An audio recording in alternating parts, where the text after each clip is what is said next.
Welcome to Blue Compass, where we are discussing SEO copywriting tips. So writing effective web page copy that appeals to both your target audience and search engines can be really difficult, but it's really worth the time and effort because it can bring in hundreds or even thousands of more visitors to your website, which obviously equals a lot more opportunity. So today I have Ashley and Katrina, two of our digital marketing team members, to help discuss this. Both of you have had a lot of experience with writing really effective SEO-friendly web page copy. We get questions on this topic all the time, so I'm going to ask 5 questions. Probably the most questions we get right now is questions about AI, so our last question will be about AI. But Katrina, I'll start with you. Why does this even matter? Why does SEO-friendly copywriting even matter for web pages? Shouldn't just really well-written copy be enough? That's a great question. Honestly, the way we like to think about it at Blue Compass is if we don't have the terms that we want to show up for on our pages, how is Google supposed to know that we want to show up for it? For example, if I own a house painting company and I'm talking all about the colors of the season, I'm talking all about wall textures, but I never talk about the fact that I paint houses or tactics for painting houses, I'm not going to show up for the right keywords and I'm going to be really disappointed with the traffic that's coming to me. So it's important to talk about the keywords that people are searching for and utilize those on your website. Outside of keywords, there's a lot of advanced tactics that we can do, from schema to some cool heading tags and different things like that. But at the end of the day, if we don't know, or if we're not talking about what we want to show up for, there's no way for us to start ranking for it. So keywords still matter and SEO matters from a copywriting perspective. Yeah, I mean, SEO involves so many different factors, but keywords are still the building blocks of SEO. I remember we had an organization come to us once and they were so frustrated and they wanted our help with SEO and they could not figure out why they were not ranking for a certain term. So it was a technology company. And we looked at the page and the term just wasn't even on the page. Like the words were not on the page, and then they told us, well, we can't use that term for legal reasons, which made things very difficult. So, I mean, it sounds really simple, but just having the right words make a ton of difference when it comes to this sort of thing. Absolutely. And you want it to feel natural. You want it to feel conversational and like something that your readers are going to engage with. All of that is still really important. But we need to focus on what's the right term and how are people looking for it, not just how do we in our specific industry talk about this topic. Okay, so Ashley, how can someone write SEO-friendly copy that has keywords, but still make it sound good, still make it sound natural? The best way to approach this is to think about providing value for your audience. So by integrating especially like questions and then answering those questions concisely, that has kind of almost automatic keyword value since those are things people are likely searching for. But also when they're reading your content, like that's already probably something that's in their brain, so they're going to respond well to that.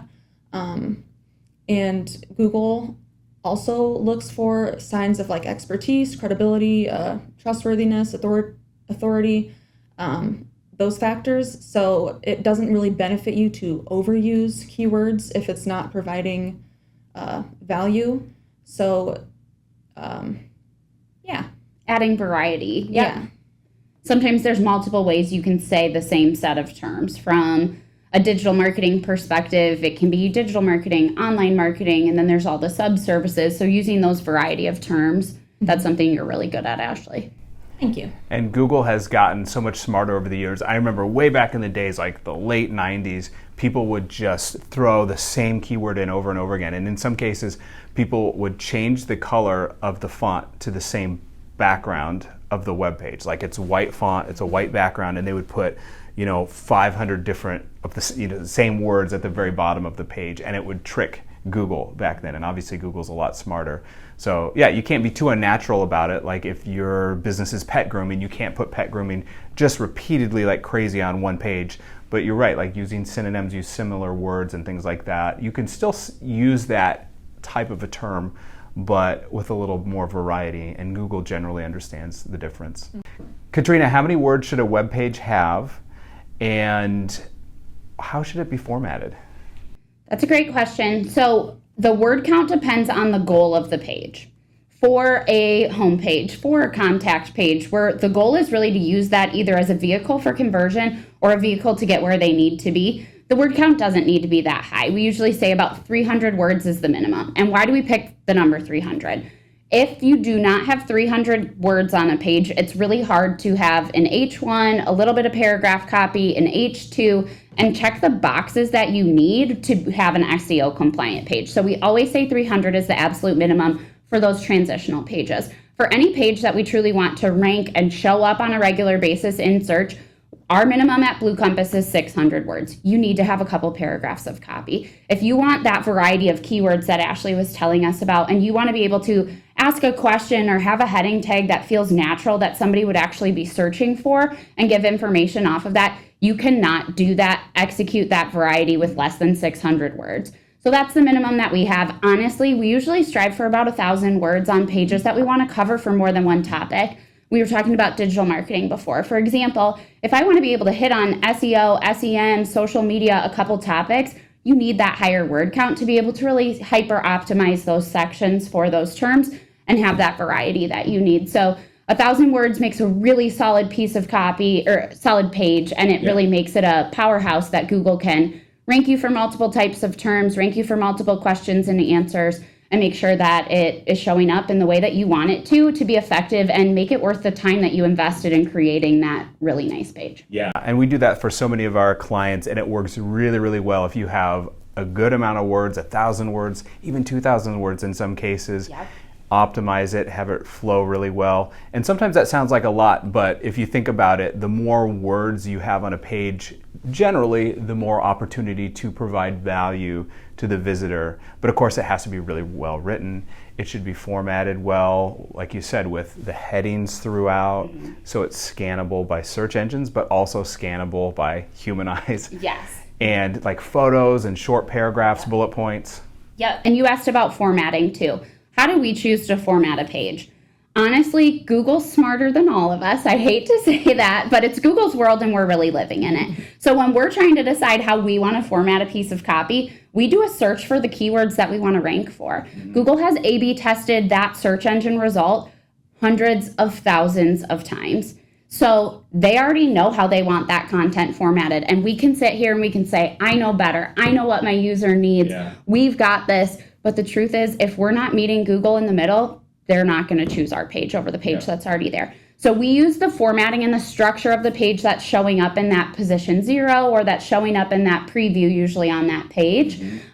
We make sure that our copy's better. We choose different heading tags. We're not copying or imitating in any sense of the fashion, but we're using that to see, okay, Google really wants this delivered in a numbered list, or Google really wants this delivered in a bulleted list, or however they're choosing that main formatting of the page. That's what they want, and that's how we should mirror our formatting from that perspective and page structure. Yeah, that's great advice. Ashley, what are some of the biggest mistakes that you see on web pages when it comes to copywriting? Don't call me out and embarrass me. Other than just Katrina's writing. Yeah. Yeah, we don't want that. So I guess going off of the structure and word count, a lot of times clients come to us with not a lot of content on their pages. Typically like maybe a paragraph or two that's not quite up to that 300 threshold that Katrina was talking about to actually like rank in Google. So even just aside from like Google perspective, that's not probably enough information for your user to like feel connected to your brand or explain like what your business is about. So that's always an opportunity to, again, look into those questions people are asking, integrate those to build out the page, or if you're noticing like a common theme of multiple short pages that are somewhat related, they could also become like one larger resource. Yeah. Absolutely. Another one for like structure is the heading tags, not including keywords. So Google places like more prominence and value on heading tags because heading tags kind of sum up what your content is about. So those are areas we always look to have keywords in. And if you're doing keyword research right, you should still be able to write natural sounding headings that draw the reader in. Like it shouldn't sound forced, and you can still make it engaging to make people want to read. Okay, AI People ask us about this a lot. Can't we just have AI, Katrina, write the copy for us? Can't we go to ChatGPT? Can we go to Gemini and just ask it to write this web page copy for us? It's going to save a lot of time. Is that a good solution? Is it a short-term solution? Yes. Is it a long-term SEO strategy? Absolutely not.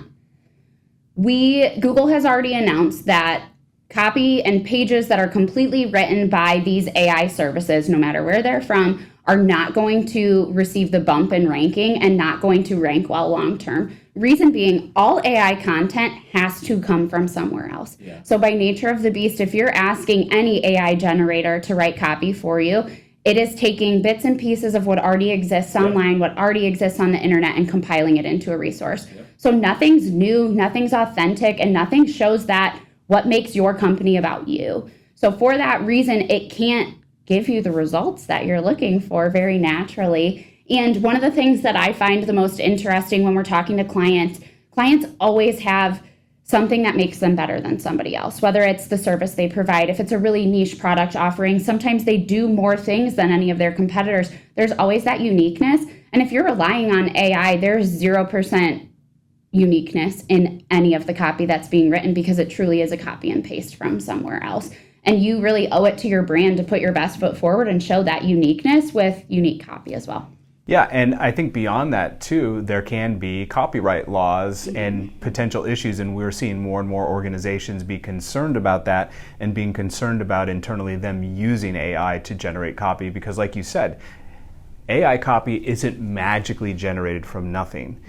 It's sourced from other documents, other places on the web, and it often reuses phrases and sentences and terms it finds elsewhere. So it can be a little problematic. And I think beyond that too, there can be issues like, is this really going to match the voice of your website and the voice of your copy and things like that? I was going to say, yesterday I think I was doing some research and saw a site that said or promised like one-click content to like generate kind of a content piece based on your keywords or whatever.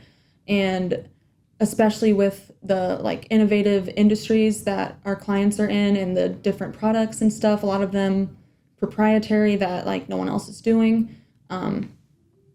Think about how much work goes into like creating those things and distinguishing those things, and one click to create content about those things like isn't enough justice to truly tell about the unique value. Yeah. It's like any service. I mean, any service, if you want it done and you get a quick fix for it and it's a quick solution, it's not costly, that's good in that you saved time and or money, but we all know you get what you paid for. And I think it's the same with copy. You get what you paid for, whether it's budget or whether it's the time that you pay for it. And so if you really want a page to do well in search, AI generated copy isn't the answer. And here, I mean, we do use AI to help get inspiration, sometimes to help us brainstorm, to help us think about. So it's a great tool to inspire you, to help you to write, but not to do all the writing for you if you want to rank well. This is going to be a really controversial topic over the next couple of years. The problem being websites that have no copy on them right now or really minimal copy. If they slap AI copy in there, are they going to see improvements? Yes, because they're going from nothing to something. Yeah, sure. That doesn't mean that's as good as copy that's written by an Ashley, by somebody who gets to know their brand, gets to know who they are, what makes them unique, all of those things. So there's going to be a lot of clickbait headlines about AI copy working, and it's going to take a while for Google's algorithms to catch up to what they're telling us they're expecting from industry standards. They're already putting all of this in place. We've seen the headlines. John Mueller's talking about it. We know that doing copy the right way is the right long term, but I am expecting some of those headlines in the short term to distract people. It's going to be the squirrel of the moment in the SEO field, and we really feel we owe it to our clients to do copy the right way, which is why we're also not choosing to offer AI content, even for smaller companies who have less of a budget. We know it's not going to work long term, so it doesn't feel in our conscience like we can do that, knowing what Google said about it. Yeah, and Google it's always having algorithm updates, and we saw probably about 3 or 4 months ago, there was a huge algorithm update, and immediately we saw a lot of pages that had all AI content tank. Yep. So Google's getting smarter. It can identify that sort of thing. So it's just, It's just like buying links. For years, people bought links to get better SEO. And that was a great solution for the short term, just for a quick fix. But it really hurt them in the long term. So it's just not a sound long-term marketing strategy. Just like putting those, hidden text on a page. Right, it exactly. worked for it a worked little great, bit. but it was kind of like cheating a little Yeah. bit. Yeah, and eventually they got found out. Totally. Yeah. Ashley, Katrina, thank you for your expertise. That was really fantastic. If we can help you with copywriting, with SEO on your website, we'd love to give you a hand. Just reach out to us here at Blue Compass. We have experts who do this each and every day. Thanks, and we'll talk to you next time.